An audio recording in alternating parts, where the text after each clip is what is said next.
Get Warrior Tough. Mental Training 101 with Andrew Wittman and Dutch Coleman on 105.5 The Roar. And now back to Andrew and Dutch.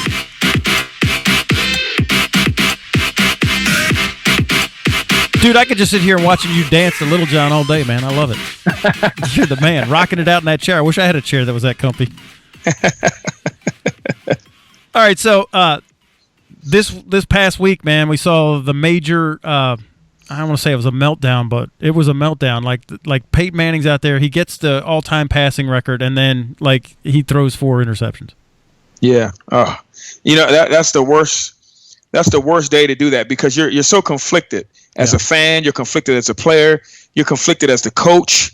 Like a guy who's playing that horribly while breaking a record, because breaking a record is a great accomplishment. It's positive. It's supposed to be a festive occasion, but on that same day or night, you're throwing 4 interceptions. Yeah, and emotionally, I just know how this is. He's only remembering the 4 picks. He ain't remembering that 5-yard pass that broke the record.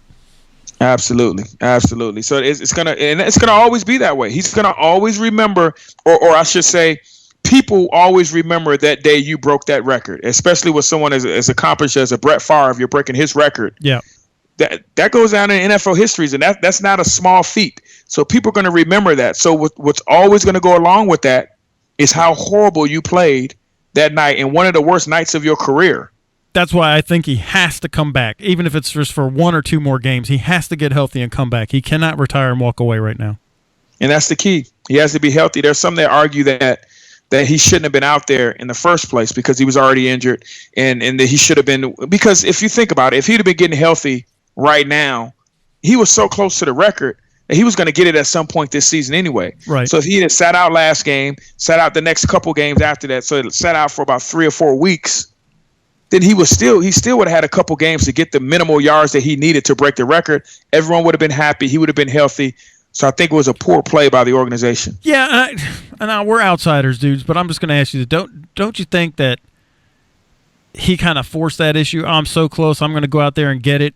And like he kind of overrode the organization a little bit. Don't you think that he's Peyton Manning. That's my guess. That's my guess. But I think it was less to do with the record and more to do with football players wanting to play football. I got like you. They always lie about them. Yeah. At some point, the coach has got to say, or John Elway, somebody's got to look, dude, no. And I think we saw that Kubiak's like, I should have never put him out there. Okay, so this is a life lesson for you, man.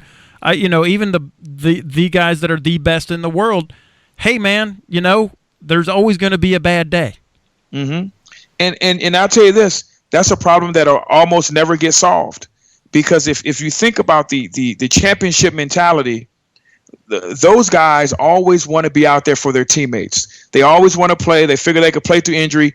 They're better. They've played through injury before in the past. They've played great through injury before in the past. You put all those things together, and the coach and the GM sitting there going, well, I got to trust him. He says he's okay. What am I going to call him, a liar? Like, I have to trust him. So they're always in a worse position because you want to believe Peyton Manning. This guy's been playing for umpteen years at the highest level. This guy can't be lying to me. This is Peyton Manning. So the coaches and the leadership, they are in a horrible position. So the onus falls on the players to be honest with themselves and honest with everyone around them if they can go or can't go. So, and this is a huge piece of what we do is honest assessment in our whole entire process. Objective reality, honest assessment. We have to take a hard look at ourselves and be honest with us, not have delusional thinking. Mm-hmm. And this is, you said it's very difficult because we've done it so many times in the past. You have to be attuned to this and know. And look, here's part of that honest assessment. Look, he's getting older. His body is breaking down. I get it. You still want to play. I get it, man. All right, so let me just put it in my perspective. Okay, so I went back to contracting and get back into I'm a gunslinger. I was a cop and a federal agent and a Marine and combat. So now I'm in my 40s and I have a chance to go back.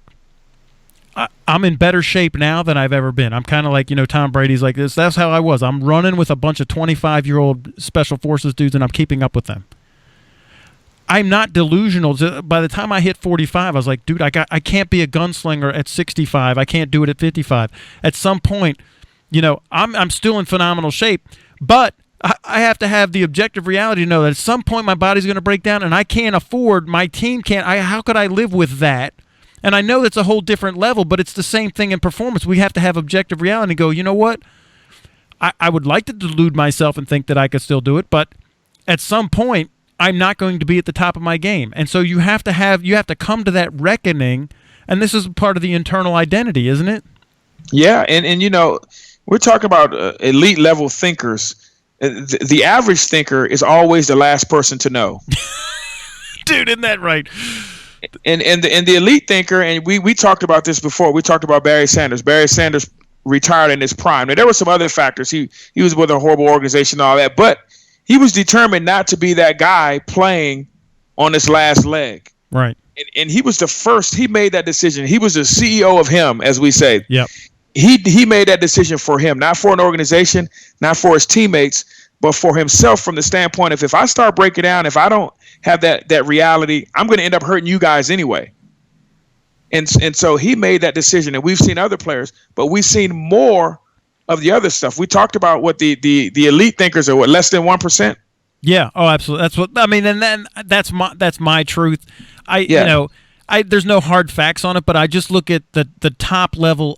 So to be an elite, it's the greats, and to be great is really, really hard. I mean, so yeah, I mean, you got to have the honest assessment and take a hard look in the mirror and go, hey, you know what? My body can't do what it was doing before, or it can't keep up with this op tempo, the pace that he's on. Maybe they should have sat him for 5 or 6 weeks and brought him back. I mean, didn't Elway do that in his last year for the Super Bowl? Yeah, Elway, Bubby Brister played. Bubby Brister played a lot of the weeks during that year. But the funny thing is, as we dissect the population and we talk about the less than 1% being elite, the larger majority, was it 75, 80% or 70, average? 75 or average minded, yeah. So if you look at athletics and the history of athletics, the history of elite athletes, the majority of them, the large majority of them, made the mistake of playing too long. There's far fewer of the elite ones that went out on their own terms, went out as champions, went out still been able to perform. Jim Brown was one of the elite guys. He left as a leading NFL rusher. The season he left, he was still an elite running back. So those are the few. Those are the less than 1%. The less than 1%. You're right. And you have the large majority that are hanging around. The Michael Jordans. You can argue the Kobe Bryant today that's hanging around. You had Shaquille O'Neal hanging around. Right. He was far beyond his prime. The vast majority are hanging on too long. Yeah, and again, this is this objective reality, just an honest assessment. And I know nobody likes to pull the plug, man. Listen, I still there's an adrenaline rush, man. I do love what I was doing. I did it for 30 years. But at some point, you got to say, hey, you know what? This is not good for anybody around me, because I don't know when that time's going to be that I can't perform it anymore. Now, there's one caveat that I would stay in longer. If I'm getting paid $20 million a year and my contract is sitting there. Yeah, I guess you got to do it then. But that usually doesn't what happen, right? That's not usually what happens. What happens is we're looking for some broke down team to pick us up after after our stuff ran out. So we'll go to the expansion team because they'll take me. Absolutely. That's mostly. I mean, you got Michael Jordan playing with the Wizards. He was playing baseball for a while, for crying out. He bought a bus for the Birmingham Bombers or whatever, right? I mean, yeah. I mean, and that's the story. You remember, these players playing on one leg basically for these makeshift organizations trying to, keep hope alive, and it never ends well. No, man. So I hope for Peyton Manning that he gets through this and then he's done. He comes back, he has a good game, that maybe he could get a playoff win or something. I think it's delusional to think that he's going to win the Super Bowl, but that's either here nor there. But I think he needs to come back, and then he needs to pull the plug on this thing, get healthy, play good at the end, and then pull the plug, be done, and go coach. Because I hear the Gamecocks are looking for a head coach, and I think a big name coach would be Peyton Manning. That would go Gamecocks, man. I don't think he would. I don't think he would stoop to that level there. Nice. I think he's probably looking for an elite level organization. I don't know if he'd go down. So he wouldn't take the desperate organization just trying to give him his first coaching job. That's my truth anyway. Yeah. I mean, it's hey, it's all good. But so I feel bad for him in that you never want to see what we saw on Sunday. You never want to see a guy finishing out like that. Yep. Yet we're gonna always see it. You just don't want it to be. And he's such an icon in the sport. Mm-hmm. And that's the thing that magnifies it even more. That it's always the icons, because the icons are the ones that have the power to dictate how long they stay. Now, you and I, as an average performer, they're getting rid of us before we get a chance to open our mouths. Right. But it's always the icons. So the story is never a good story, because it's always somebody's great. It's always somebody's favorite this or somebody's all-time great that, because they have the power to control that stuff. And when they have the power to control it, you best believe they're going to make those mistakes. Again, the elite few right. make the right decision. So if Tom Brady gets the 5th Super Bowl win and the MVP this year, he just needs to retire and be done. No, I think he's still playing like at a prime level. So with him, no. He's okay. See, but this brings up the thing: at what point do we say we're not at a prime level? Or how fast does that drop off happen? And then now I'm in it. Now it's too late. I'll give you this. Now, see, Peyton Manning, we've seen signs of this leading up to this season. That's true. So once you see the crack in the armor, especially for a sport as violent as football, when you see the crack in the armor, you need to start thinking about it. And when like you said before, once you start thinking about it, you're basically done anyway. Right. So if we see a crack in the armor of Tom Brady, I think he need to do it. But when you're playing above and beyond the way how you've ever played in your career, I mean, I honestly believe that he's playing better than he's ever played in his career at this point right now. And so if I'm him, I'm riding this out. This guy he's the elite of the elite at his age. And I'm going year by year. I'm still going year by year, because it can happen at any moment. But I need to see a sign or something. I hadn't seen any sign from Tom Brady. Yeah, and again, taking it out of my personal experience, I was at my prime. I was better off at 42, 43, 44, 45. I mean, I was operating at a higher level tactically than I was in my 20s and my 30s. And I still was like not showing a crack. Mm-hmm. But you knew on the inside, right? Yeah, that's what I said. I'm tired. Do I want to keep doing it? It hurts, man. It hurts to keep working out like that. It hurts to keep at that level where you're, and like I said, I could deploy right now, but that, I can, but I wouldn't be at my peak, because it hurts to be at your peak. I mean, you got to really work. I mean, you got to be immersed in it, in the diet and everything. And Tom Brady's doing that right now. How long can he physically, emotionally, and mentally keep that up is the question. And the ball is in his court. He's going to know. The elite of the elite know before anybody else. The average have to be told. Right. That's right. Tom Brady's going to know before anybody else that it's time to go, because he is on that level. Again, this is a guy who's being protected like the Pope right now. Yeah. So he's not getting the physical contact and all that. Right. So as long as all those conditions exist around him, those are factors in how long he stays. But with any breakdown or any of those factors, he's going to start considering it. I guarantee it. Okay. No, and that's good, man. We're on to Cincinnati. By the way, did I mention we're on to Cincinnati?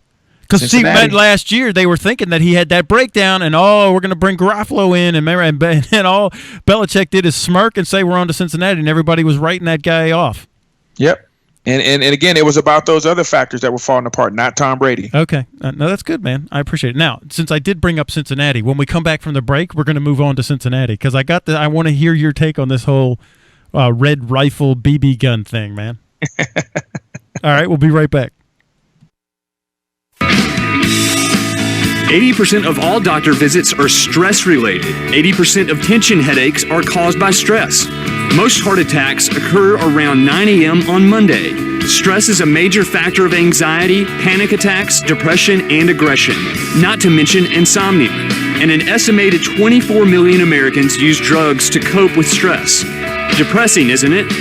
You're meant to live a happy, fulfilled life, and it is possible. Andrew Wittman can show you the way out.